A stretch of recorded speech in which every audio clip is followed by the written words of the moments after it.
Yo, top Billin, Jersey Murph back again, partnering up with the great folks over at DraftKings, who once again have a steal of a deal.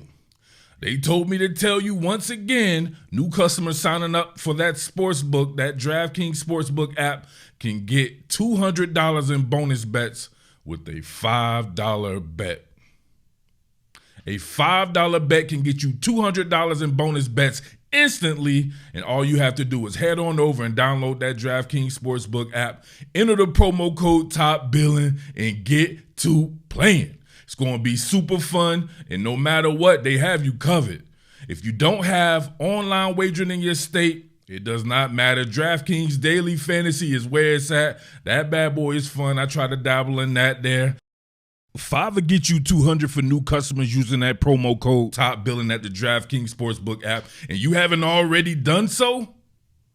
What are you waiting for? Don't do it now, but right now. Let's go.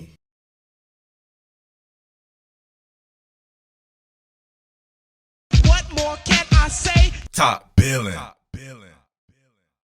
And he's healthy. I could not believe you had people out there talking about Rashaad Penny being in danger of getting cut. Just straight goofy clickbait type shit. Like, come on, man. If you made some content like that or something like that, man, delete your account, man. That's that goofy shit right there. But listen, inside zone right here, you see him working off that zero technique. Obviously, he's going to be doing that. You'll get that double at the point of attack here. He's going to be aiming off of that right there just to see exactly where to go with this right here. Look at that. Stick that foot in the ground, get vert, and look. Oh, my man right there, rumbling, bumbling, stumbling, right? Dragging people on the expressway, right?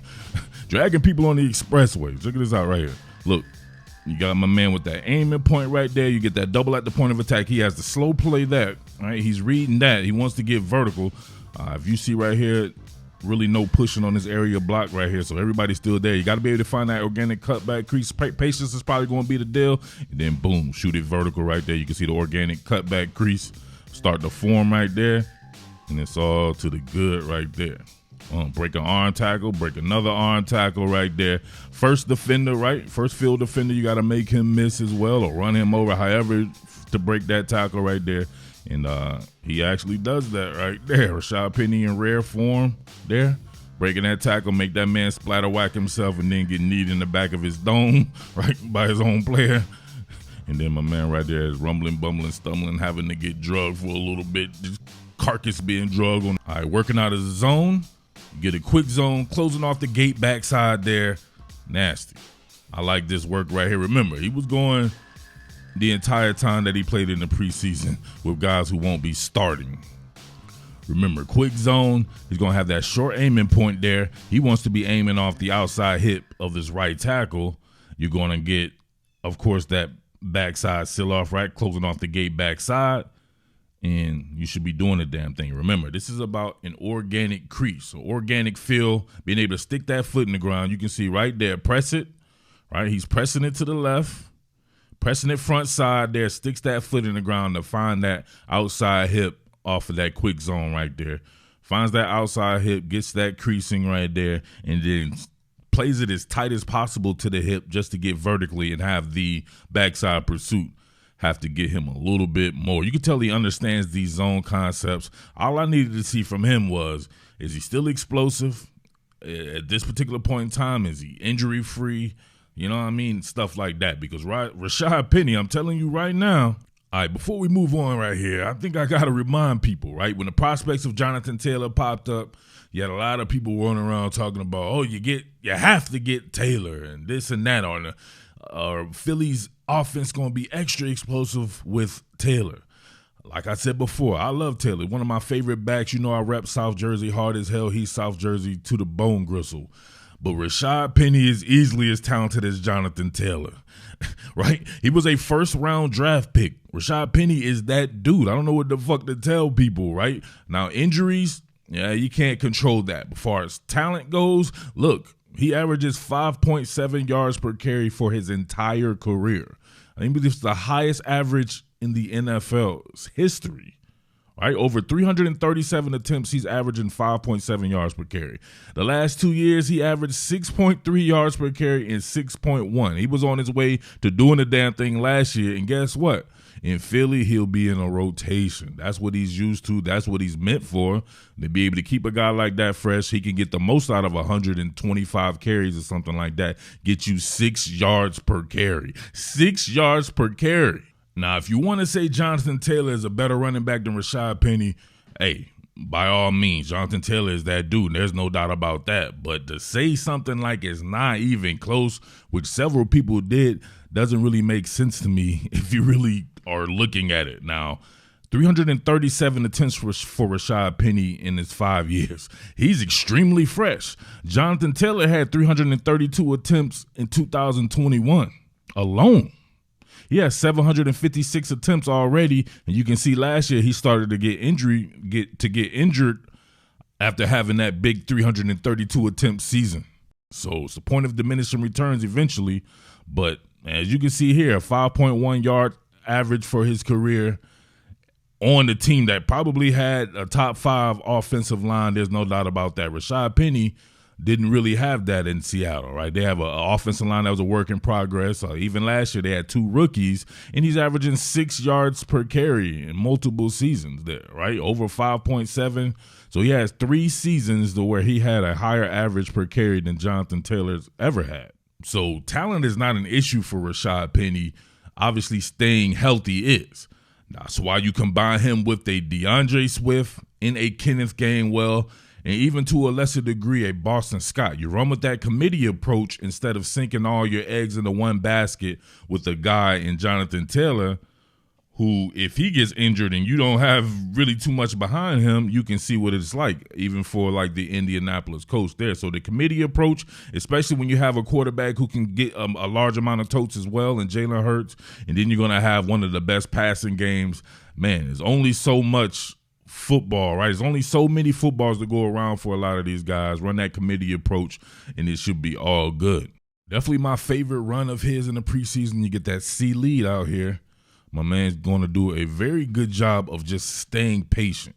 That's all he wants to do right here. Stay patient, get to that outside hip, and he does it. Look at it. C lead. Waters are muddy. Waters are muddy. Waters are muddy. Find it. Get upfield. Break tackles. Let's go back on that. All right, you can see here. Right, originally your aiming point, you would think that he would be able to get up through that right there, and he would possibly lead up here, and then you would follow in off of that outside hip there.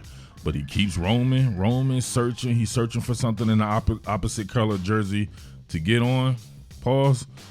Right? But listen, everything is muddy right here. This was right here was making treasure out of trash because, look, everything's sealed off and everything. There's really nowhere for him to go, but his patience, once again, pays off. You see it right here starting to form there. You get that angle off, and then, boom, all you got to do is break a tackle, right? Easier said than done. Break another tackle, get upfield, get yourself some yardage when it should have been dead to rights. That was an awesome run. These next couple of runs don't really net anything, but you can see how much of a conglomerate run blocking is.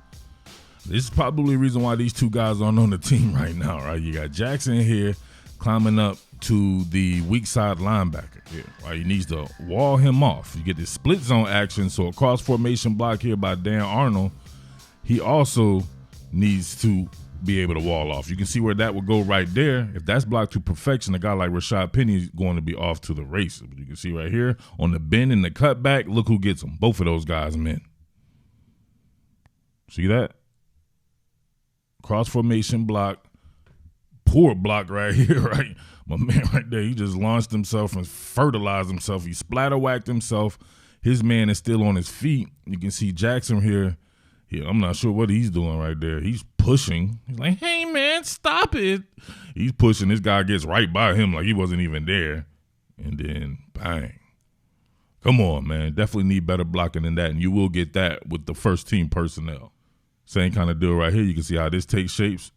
Double at the point of attack there.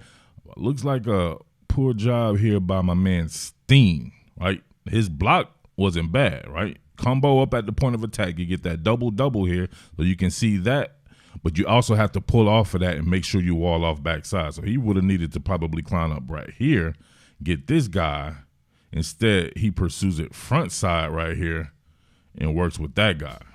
But if you see that, that's not going to work right there, because then you leave that pursuit angle there. And then look at this. This is real bad.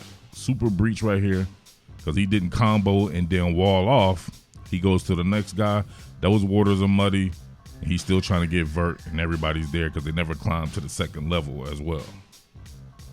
A complete conglomerate, man. I love watching run blocking because everyone has to be on the same page, especially with some of these zone schemes. I'll probably concentrate on this aspect in another content item, but I need to see what Rashaad Penny's pass pro is like. Same deal with Swft and Gainwell and these guys right there. Rashaad Penny played with a cat by the name of Chris Carson, who had to retire last year because of a neck injury, I believe. And he was the guy who was the blitz pickup guy, or the pass pro guy there. I want to know if Rashaad Penny can do that. We can see right here. Look at the inside out read right there. Did a good job of getting just enough of Malik Harrison on this inside out read right here. You got people coming from multiple levels here, but you got to get the first thing and the closest threat. So if you have these guys coming right here, you have to trust and believe your guys will get him here. But coming through this A gap should be yours. Inside out read right there. You stand, show presence in that gap right there. Get a good base width here. Bring your pads. You see him bringing his pads. Rashad Penny's a pretty big dude, right? 230-something pounds. Of course, Malik Harrison here, 260 pounds. So he did a good job right there, allowing Tanner McKee to get that pass off right there. And that was all she wrote. What more can I say? Top Billin.